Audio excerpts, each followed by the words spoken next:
Thank you so much for being here, Chioko Juliet Grevious. Thank you. Excited to have this conversation with you.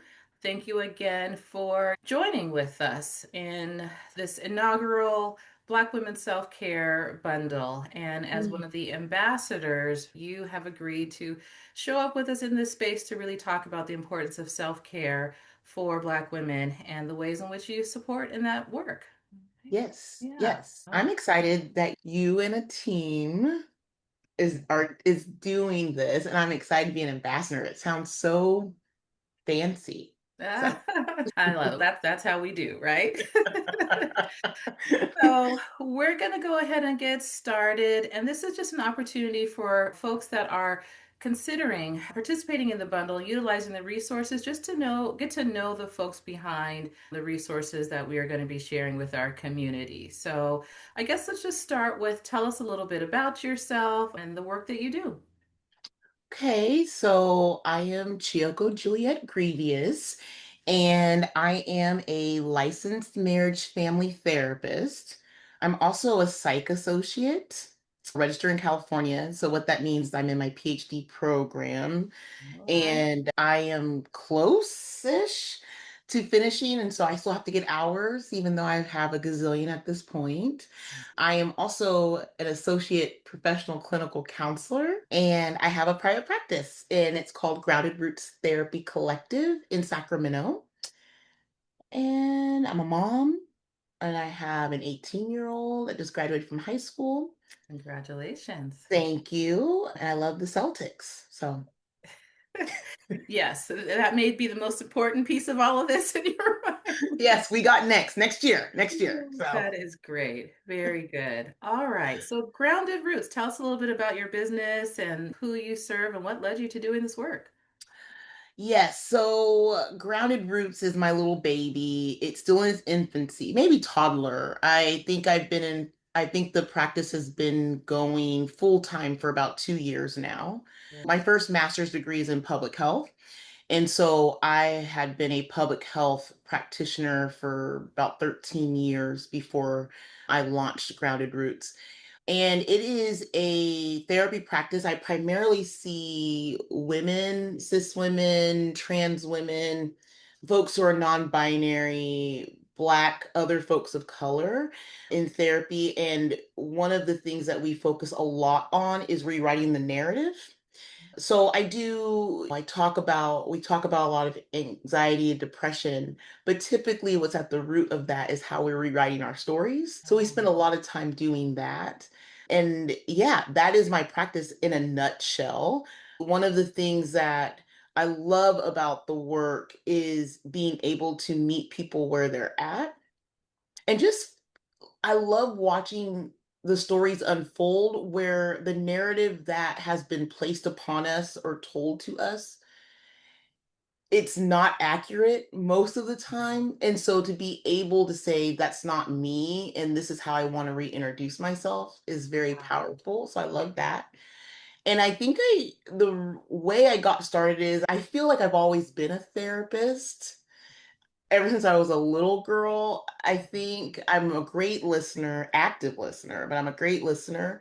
But one of the things that I noticed in public health was mental health and how we manage it, how we care for it amongst the community, it can become a public health concern. And I think a lot of us will separate the two if we're putting it in public health and mental health terms.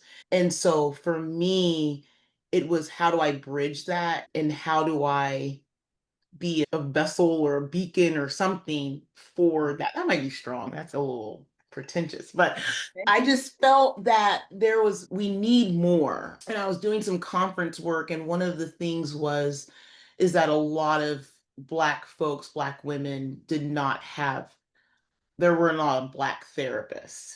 And so Yes. trying to find a Black therapist, it was like all of them are full because there's four, not really, but there's very minimal amount and we're just not going to go. And so in my very hopeful way, optimist way, I'm like, I can be one more. and I Yeah. can offer therapy. I think I'd be good at that. And so I went back to school and became a therapist. And here we are with a practice and folks that I see and people that I work with as colleagues. And it's just a really powerful space to be in, I think.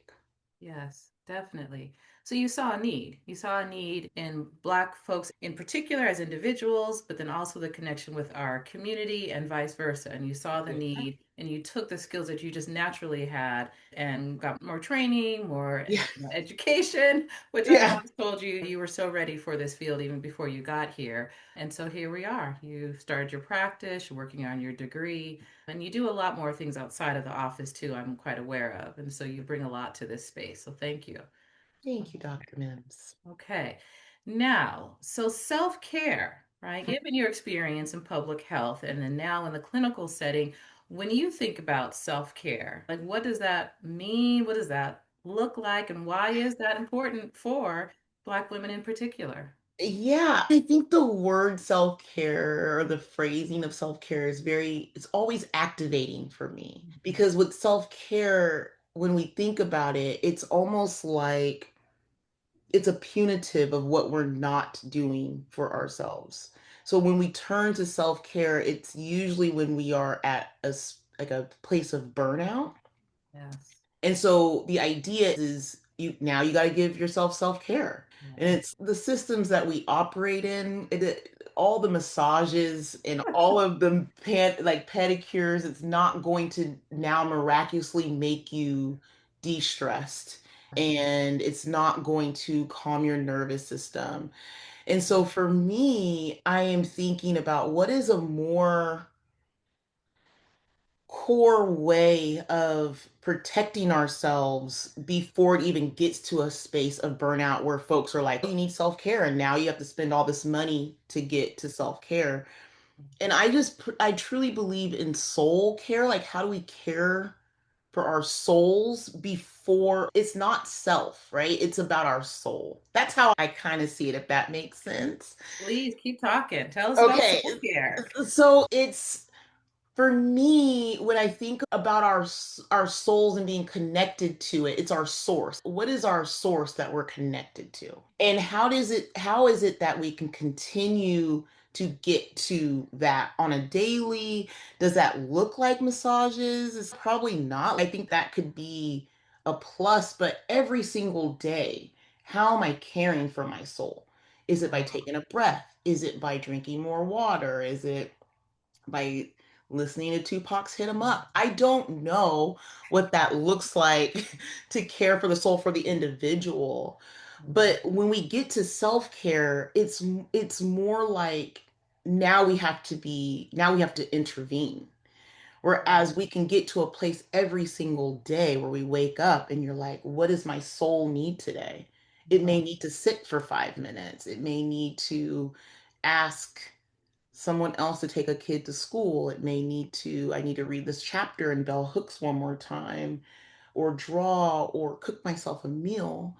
But I think self-care kind of gives us this idea that we're doing something wrong and now we have to fix it. Whereas I'm like, no, the system is doing something wrong, but how is it that we can take the preventative stance and take care of our souls ourselves?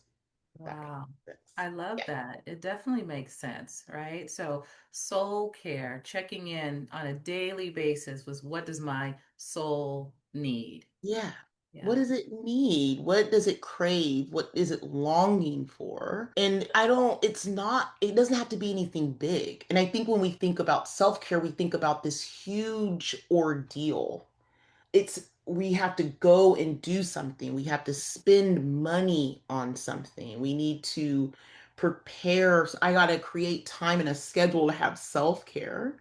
But if we reframed it in this way of, no, this, when I do soul care, this is intrinsic. I have to do this. Then it Wow. just becomes like, what is natural for you to provide yourself that? And I think Wow. we do it more than we think we do. And if it takes to put a new label on it, then maybe that could be helpful. But Yeah. yeah, I see them as being two different things.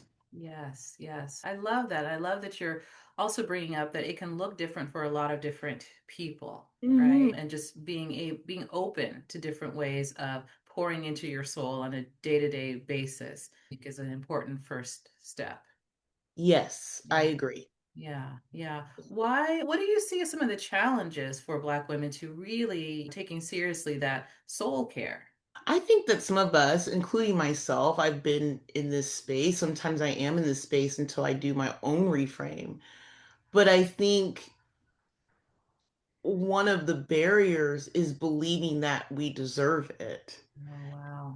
I think there's this idea of self confidence and self esteem and then self worth. Yes. And self worth is what are you truly deserving of? And so if we believe that you're deserving of the thing, then Yeah. maybe that could help reframe how you approach self-care, soul care, that Yeah. sort of thing. I think we just don't think that some of us are deserving of it. We're too busy. Right. We have too many things to do. The list just keeps getting longer and longer. But when I work with folks and we talk about this idea of soul care, it comes down to I'm not worthy of that. I got stuff to do and there's no time for that. And so then it becomes, are you worthy of your self-protection? Are you worthy of your peace? Yep. And when we're worthy of those things, and when you decide I'm worthy of this peace, and I have the opportunity to get it just like anybody else, Right. then there's an opportunity there to create this idea of soul care for yourself. Yes. Yeah. Yeah. Yeah. Yeah. Because in those moments, we're deciding that someone or something else is more important than us. Yes. And Yeah. we have to recognize that and challenge that. Yeah. All Wow. the time. And I think it's active. I think the Mm. challenging is active because we have thoughts all day. Some Right. are rational and some are irrational. Yeah. And the irrational ones are I don't deserve this. That Sure. is irrational. For you to say I haven't taken a breath today because I haven't had time to do that, My that goodness. could be an irrational thought. Sure. Yeah, I think it comes down to sometimes because everybody's different, but what is it that you truly deserve from yourself, from life, from your surroundings, from the people that you love? What do Yes. you deserve? Yes. And rest is basic, right? Right. We laugh, but we know that it really is that serious, right? We get to that level. We don't even think that just resting, right? Yeah, That we are worthy of that we are allowed just to rest. I know that's something I used to work with you about a lot is, everybody would know this. I tell everybody all the time. So I guess if you're listening to listening to me for the first time, Dr. Mims was my supervisor when I was getting my hours for to be a licensed therapist. And one of the things was is I had this time frame Yeah. of I need to get this done at this time. And I'm seeing people in every open spot that I had because I'm trying to get these 3,000 hours Yep. and it wasn't allowed. And then I was working full time, Yeah, there's a and lot then going on. yeah, I have a family and all these other things, Yep. but I wasn't even giving myself the opportunity to rest, and it was detrimental Yeah. because eventually, like it's not even a matter of if, it's when. When are you going to burn out? And when you burn out, I wasn't even functioning well for myself, so I cannot function well for the people around me. And as a Black woman, and most of us, we are very connected to our communities, our collective, our families. So Right. if I'm not able to function for me, I wasn't functioning For for anyone else. anybody else Right. outside of me. Yeah, yeah. Yeah. And for me, I started to shift from thinking about, okay, so if I'm not taking care of myself, I can't show up for others. I'm like, okay, yeah, they're all fine and good, right? But I need to show up just for me, just for my own sake, not in order to be ready and good for other people, just simply for me. That's Right. great. Yeah, Mhm. yeah. And I Yeah. made really different decisions in my life now about even just people don't like to talk about exercising, but movement, right? And so for me, Pilates has been the things that I've Oh, been doing for, I guess, over a year now, about a year and a half. But the commitment is the piece that I talk about now. I love the yeah. Pilates, it's all great. But the commitment that I've made to showing up for Pilates and showing up for me has made all the difference. And I don't even entertain the argument that I have about, oh, I don't want to go, or I'm tired, or I'm still sore from yesterday. The thoughts come up, as we know they do, Yeah. but I don't even give them any energy now because I'm Yeah. going. Like I've said, I'm going to go, and I just go, right? Because the thing is, with other stuff in our lives, Chioko, we don't entertain when we're tired. We're going to do it anyways for Yeah. other people and other things. And now I'm like, no, I know this is just as important, if not more important, than all the other things on my to-do list. And if Mm. I'm going to show up for those things, why am I not going to show up for myself? So I just go. End of Oh, that's so conversation. good. That's so good. Because I think that's building self-confidence. Yeah. Like self-confidence, we don't just walk into it. We're not born with it. You have to do the thing all the time to develop the Absolutely. self-confidence. That's And it's right. not even about Pilates at the end of the day. Like you That's said, right. it's the commitment to self. So that's where your self-confidence has built, I think, because you're now Yeah. I do this every day. I can show up. I am Yeah. Pilates Olympian. I don't know what I'm the star of my class. I don't know. I don't know what Pilates I'm, people. I'm leveling up, right? I'm Like I've leveling gotten up. stronger throughout, in like you said, in more ways than just Pilates. I've become Yeah. stronger by just committing to me. Oh, So I gotta try. I'm telling you, I gotta try Pilates because everybody's been talking about it, is and that I'm right? like, is there one in our neighborhood now? I think. Yes, they opened about a year and a half ago, and I was a founding member, and Look at this. That makes sense. I'm gonna have to give it a try because yeah, everybody's talking about it, and I'm I love like, it. I'm Yeah, missing something here. yeah, I love it. I love it. So, okay, so let's see. Tell us about the resource that you are contributing to our self-care bundle. Yes, that is a great question. So, about a year ago, I wrote a soul story journal. It's a guide to unbinding yourself.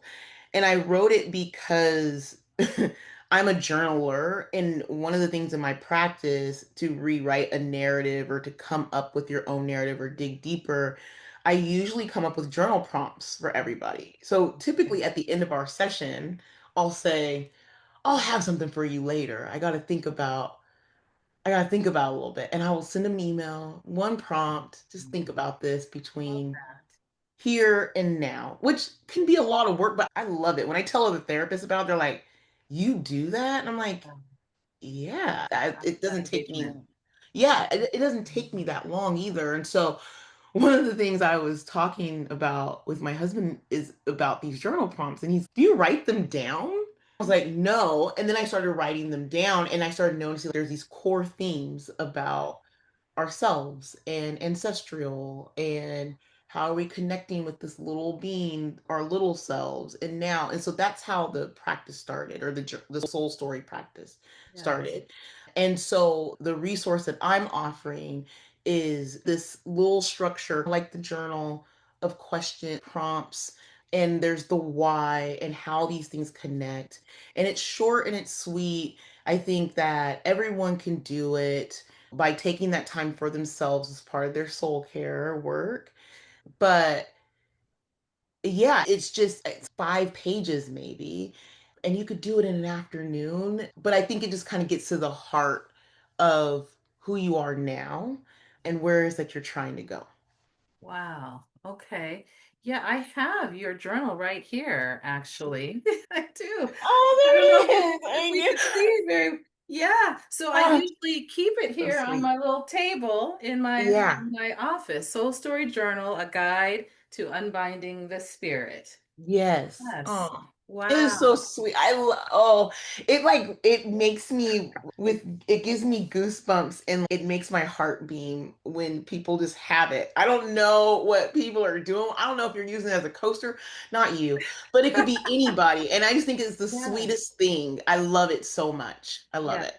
Yes. And one of the things in here that really connects, that resonates with me is that on your little intro page here, it's for my grandmothers, Minnie, Alma, Rebecca, Lois, Juliet, and Miss Leslie. And then you go on to talk about your mom and your aunts, right? All of these women that you are calling into this experience. And my center, the Rosetta Center, named after my grandmother. And then here we are in this conversation about supporting Black women, our grandmothers, our mothers, our aunties, ourselves. Yeah. And so just the way in which you just embody this whole conversation, I just really appreciate that.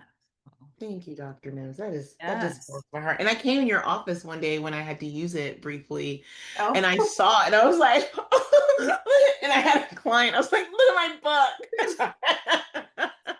it's, it's somewhere else. It's so neat. Yeah. yeah. Yeah, that is amazing. So beyond this resource that you're sharing through the bundle and your Yeah. journal here, are there other services, offers, anything else that you want to share with us? And how can we, find you outside of this interview? Oh, yes. So, one of the things that I did, we started back at the end of May, I think it was May 30th, is there's a cohort that started about 9 people, and we're doing a soul story, the practice. And Yeah. so every week for 8 weeks, there's a video and it's with me. And then there's these different activities. I always give a playlist of songs because I love music so much.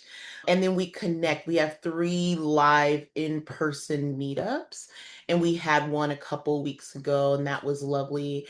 So it's about doing the work on your own, but also there's a space to chat with each other, encourage one another. And then in the live meetups, one of the beautiful things that I saw with the first one is these folks not knowing each other, Yeah. but a story being similar Okay. of I didn't think I'd have time for this, but I Right. knew I needed to do something different. Wow. And supporting each other on grief and loss and excitement and transition. And so just being able to sit back and not say anything has Yes. been really neat. And so that's something, and I think I'm going to do this in the next quarter. So maybe fall time, September, October-ish, having a new cohort. Great. So there's that. I have a Yeah. podcast. I haven't recorded an episode in a bit, but there's one going to be released this week, an episode. I probably need to go on break, rest. So I have a podcast called Cocoa Butter and Communion. And my son put me on the TikTok. So it's On the under TikTok. I on love the it. TikTok. Yeah, because I have no idea how it works. I'm like, my son's, oh, people are viewing. He's like, I think he said you had 1,000 views. And I was like, is that good? And he's like, that's really good, Mom. I was It's like, good, oh, mom. Right. that's great. Okay. Like, you have to do. I'm like, I don't know how Oh, to keep up with this. thank I goodness can't. for our young people. Thank goodness, because yikes. And so that's under Grounded Roots Therapy. And then there's Grounded Roots Collective. I have a website, and that's groundedrootscollective.com. I'm on Facebook. That's been like something that's in for a while, but yeah, I think that's how people can contact me or listen, or because I believe in therapy being accessible in lots of ways. Sometimes it can't be the one-to-one therapy like coming in, and Oh, that's something you and I used to talk about all the time, right. Absolutely. is it may not be the one-to-one, but what are some other modalities that could be helpful to our community that is accessible? And it could be things like TikTok and Instagram and blogs or a podcast even. Yeah. Right. Okay. All right. So the group in particular, you see you're going to be opening up another cohort around fall. So if Yes. folks wanted to get on a list, a waiting list, or sign up in advance for that so Yeah. that they reserve their spot, what's the best way to sign up for that? That's great. The best way to sign up for that would be the website, which is groundedrootscollective.com. And there is a tab for Soul Story.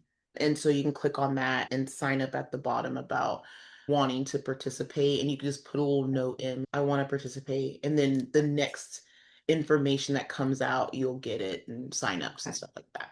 Okay. Yeah. Because it's June now, and so they're going to want to reserve their spot sooner than later. Okay. Yes, Perfect. absolutely. And we will Absolutely. definitely share all of your contact information with everyone as well. Yes. Oh, thank you. Okay. Yes, definitely.